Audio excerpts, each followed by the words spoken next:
Hi Pisces, this is Pisces Hub. Welcome to my channel.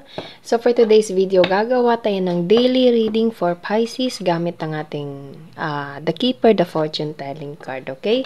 So alamin natin kung ano yung mga posibleng mangyari for Pisces sa araw na napanood niya to gamit ang ating oracle cards po, okay? Reminder lang na ito ay general reading Pisces, so pwede pong mag-resonate sa'yo, pwede pong hindi, okay? And this is a timeless reading. So, kahit anong araw, buwan o taon mo ito napanood. Basta magtugma po sa sitwasyon niyo po. Take lang. And wala po tayong gender specific. Babae, lalaki, LGBT ay pwede po sa feminine or masculine na lalabas sa ating cards. Okay? So, ano po yung message niyo po for Pisces sa araw na ito? Mga posibleng mangyari for Pisces sa araw na napanood niya ito. Ano po yung message niyo po? Oh my gosh! Despair? Bakit despair? Sige pa nga. Ano pa po? Bakit po merong despair? Ano po yung dahilan? Sino ito? Si Pisces ba to? Or taong dinidil niya? Gift? So there's someone na mag-o-offer, magbibigay, tutulong sa'yo, Pisces, okay? To you know, to regain your happiness. Okay? So, pwede po to sa lahat. Pwede ikaw yung nakakaramdam ng ganito, Pisces, or you're dealing with someone na ganito and gusto mo siyang tulungan. Okay? And main female. So, pwedeng itong gift na ito ay nanggaling kay main female or ikaw tong si main female na nakakaramdam ng despair na merong tutulong, merong magbibigay or merong mag-aabot ng gift. Ito ay posibleng literal na gift or possible din na tulong, career, financial, love, okay? Kahit ano po na parang para sa'yo o para siyang gift, okay? There's an appreciation. Okay? So, ano pa po yung message niyo po for Pisces? Sa gift na ito.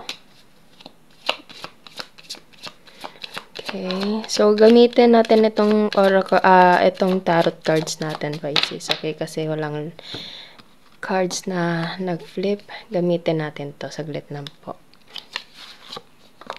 So, gamitan natin itong tarot card. Alamin natin kung ano pa yung iba pang information regarding with this gift right here. Saglit, ayusin muna natin to, Pisces. Ayan. So, ano po ang mga iba pang impormasyon for this gift na posibleng galing kay Queen of Pentacles. Ayan, Pisces, ayan, no. Nakikita nyo yan, and pareho silang feminine. So, pwedeng ikaw to, or you're dealing with someone na parang magbibigay, tulong, help, financial, or literal na gift sa'yo, or ikaw po yung magbibigay, okay? So, ano pa? There's something na, it's like, sobra mo itong ma-appreciate, Pisces. You will feel so grateful for this gift right here, okay, na matatanggap mo, or itong taong pagbibigyan mo, Pisces, is ma-appreciate niya yung effort mong magbigay. Okay? So, pwede po to sa love, pwede din po sa financial, pwede din pong may regalo mismo, okay, pwedeng acts of service, naririnig ko yun. And there's a financial, again, pwedeng family member mo to, Pisces. Or kung hindi naman, there's something na long-term commitment. Okay? Partnership coming from person na pwedeng na-disappoint ka. Okay? Kasi meron tayo dito yung despair.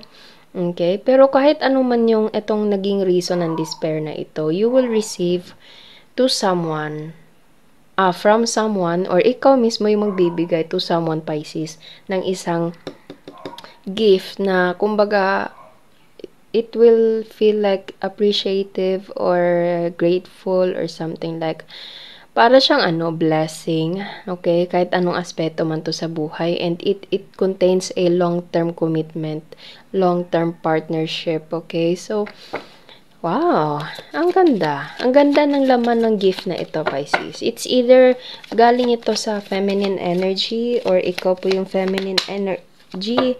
And there is a King of Cups, the World, and the Temperance. This is guided by God. This is willed by the universe, okay? This is willed by God, okay? So, pwedeng matagal mo tong hinintay. There's sometimes na din, it's been a while kasi meron tayo ditong the Temperance. Temperance kasi is all about parang waiting, patience, okay? And darating yung araw na mangyayari to. Okay? Bottom of the deck is the Chariot. There is someone na magme-make ng effort. There is someone na magme-make something na kumbaga possible na travel kasi meron tayo ditong the Chariot, or kung hindi naman travel, it's like a action na kumbaga gagawin. Okay? Or pwedeng makakatulong itong gift na ito for that trip or travel na gagawin. Pwede pong ganun. Okay? So, meron tayo ditong two persons. Okay? Na nakikita niyo, Queen of Pentacles and King of Cups. And ito yun sila. Okay, so this is something like you are divinely connected to this person.